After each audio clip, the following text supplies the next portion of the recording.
पाकिस्तान की सियासी तारीख का अगर बगौर मुताला किया जाए तो ये किसी सनसनीखेज़ फिल्म के स्क्रिप्ट से ज़्यादा मुख्तलिफ नहीं लगेगी।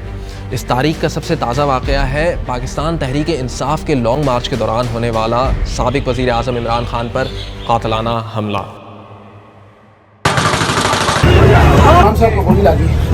कुछ तो बताओ। इस हमले में जहां इमरान खान और पाकिस्तान तहरीक इंसाफ की क़यादत के कुछ लोग गोलियां लगने से ज़ख्मी हुए, वहीं मार्च में मौजूद एक शख्स भी हलाक हो गया। आए माजी में होने वाले हाई प्रोफाइल कातिलाना हमलों पर भी एक सरसरी निगाह दौड़ाते हैं।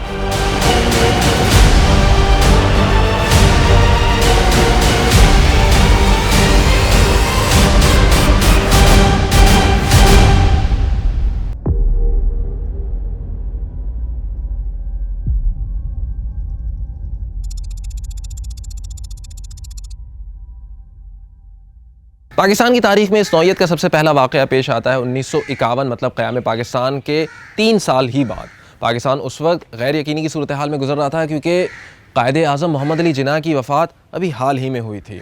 उस वक्त वज़ीर आज़म थे नवाबज़ादा लियाकत अली ख़ान, जो रावलपिंडी में कंपनी बाग में एक जलसे से ख़िताब के दौरान अपने माइक पर आए।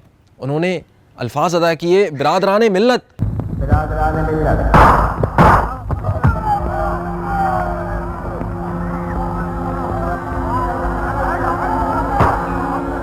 और इसी दौरान एक फ़ायर की आवाज़ आती है। उस फायर के बाद 2-3 और फायर्स होते हैं और फिर मुबैना हमलावर को तो पकड़ लिया जाता है, लेकिन बजाय इसके कि उसको गिरफ़्तार करके तफ्तीश की जाए, उसको वहीं गोली मारकर हलाक कर दिया जाता है। थोड़ी देर बाद ये ख़बर आती है कि नवाबज़ादा लियाकत अली ख़ान साहब अपने ज़ख्मों की ताब ना लाते हुए जाँ बहक हो गए। थोड़ा सा आगे चलते हैं। मुल्क में हालात मज़ीद ख़राब होना शुरू हो गए हैं। मगरबी पाकिस्तान और मशरक़ी पाकिस्तान में फसादात का आगाज़ हो गया है और मुल्क में अब तक कोई इलेक्टेड गवर्नमेंट नहीं है। अक्टूबर 7, 1958 को ब्यूरोक्रेट सिकंदर मिर्ज़ा ने मुल्क में पहला मार्शल लॉ नाफिज किया और आइन को मुअत्तल कर दिया। उसके थोड़े ही दिन बाद यानी कि 24 अक्टूबर को जनरल अयूब खान ने सिकंदर मिर्ज़ा का तख्ता उलट दिया और उसके बाद ख़ुद को मुल्क का सदर लगा लिया।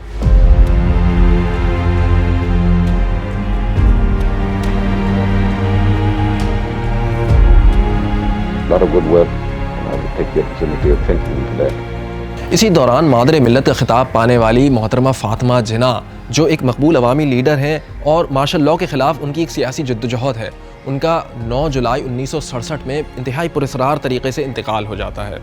ये इतना मुतनाज़ा होता है कि इंतकाल के 4 साल बाद भी लोग ये इल्ज़ाम लगाते हैं कि इंतकाल नहीं बल्कि कत्ल है और उसकी अदालती तहक़ीक़ात होनी चाहिए।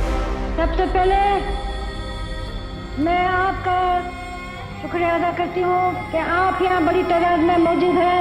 आप लोगों को सबको मालूम है कि ये इलेक्शन हो रहे हैं और किस नज़रिए पे ये इलेक्शन हो रहे हैं।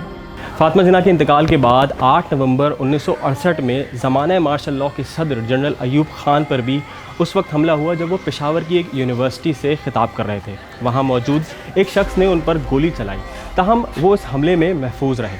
उसके कुछ ही अरसे बाद जनरल अयूब खान ने इक़्तिदार जनरल याया के सुपुर्द कर दिया। मुल्क में इंतखाबात हुए, फसादात हुए और 1971 में मुल्क टूट गया। उसके बाद जुल्फ़िकार अली भुट्टो ने इक़्तिदार संभाला।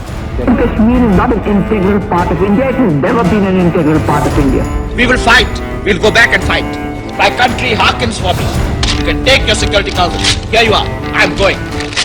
ईस्ट पाकिस्तान अब बांग्लादेश बन चुका है और वेस्ट पाकिस्तान, जो कि मौजूदा पाकिस्तान है, उसका इक़्तिदार जनरल याया खान ने जुल्फ़िकार अली भुट्टो के हवाले कर दिया।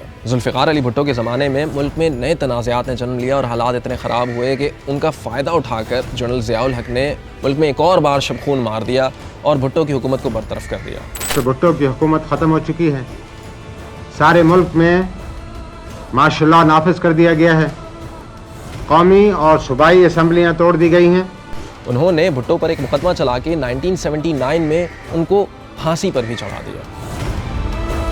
Justice must be done, and nobody is above the law according to my conviction, whether it is Mr. A, Mr. B, or General Ziaul Haq himself. अब ज़ियाउल हक़ सदर है। अखबारी रिपोर्ट्स के मुताबिक उन पर भी कुछ जानलेवा हमले हुए। अलबत्ता 17 अगस्त 1988 में एक पुरस्कार हादसे में ज़ियाउल हक का तैयारा गिर जाता है, जिसमें उन समेत दीगर फ़ौजी अफसरान और अमरीकी सफ़ीर भी हलाक हो जाते हैं। शहीद सदर की जिंदगी का आखिरी दिन 17 अगस्त सन 1988। John, freedom has no price. It is the precious possession of any nation. अब बारी आती है भुट्टो के बेटे की। मोहतरमा बेनज़ीर भुट्टो की दूसरी हुकूमत है 1996 में, और इनके सियासी मुखालफिन में शामिल हैं इनके अपने भाई Mir Murtaza Bhutto. I challenge them to come and arrest me. If they can face the consequences afterwards, the political consequences. जो 20 सितंबर 1996 में अपने एक सियासी जलसे से वापसी आ रहे थे, और उनके घर के बाहर ही उनकी पुलिस से मुठभेड़ होती है और वहाँ इनको इनकाउंटर में मार दिया जाता है।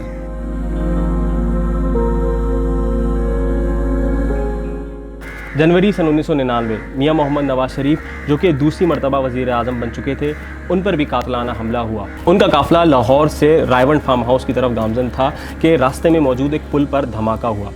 चूँकि उनका काफ़िला पुल से गुजर चुका था, इसलिए वो उस हमले में महफूज रहे, लेकिन इस हमले में एक पुलिस एहलकार समेत 4 अफराद हलाक हो गए। उसी साल नवाज शरीफ की हुकूमत का तख्ता पलट दिया जाता है और मुल्क में एक बार फिर मार्शल लॉ लग जाता है। Dear brothers and sisters, your armed forces have never and shall never let you down.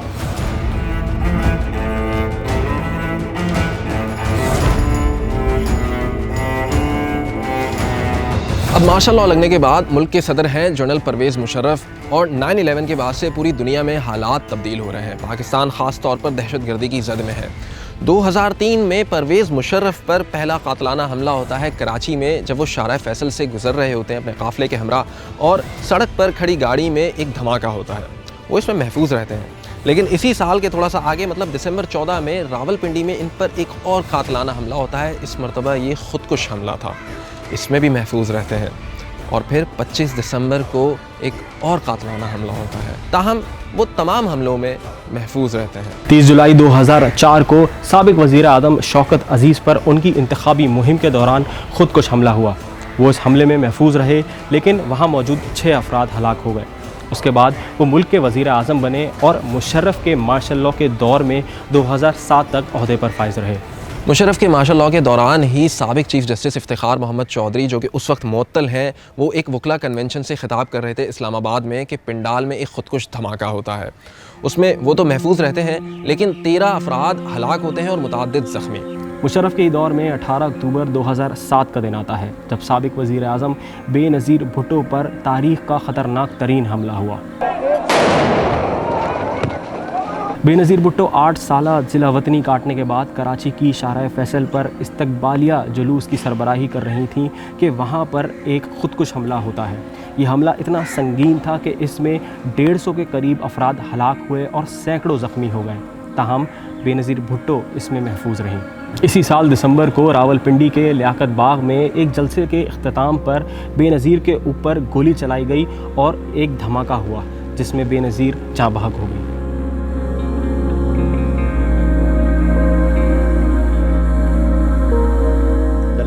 Of the sunroof hit her, and unfortunately that became the cause of her death. 4 जनवरी 2011 और शख्सियत हैं सलमान तासीर, जो अपने ही security guard के हमले में जाँ बहक हो जाते हैं।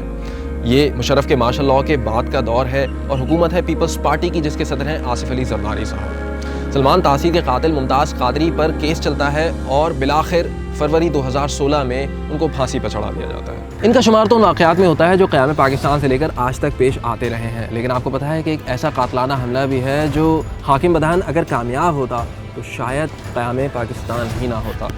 ये वाक़या है 26 जुलाई 1943 का, जब कायद-ए-आज़म मोहम्मद अली जिन्ना अपनी बम्बई की रिहाइशगाह पर मौजूद थे। वहाँ एक अजनबी उनसे मिलने आता है और वो पहले हाथ से और उसके बाद चाकू से उन पर हमला करता है। मोहम्मद अली जिन्ना हाजिर दिमागी से खुद का दिफा करते हैं।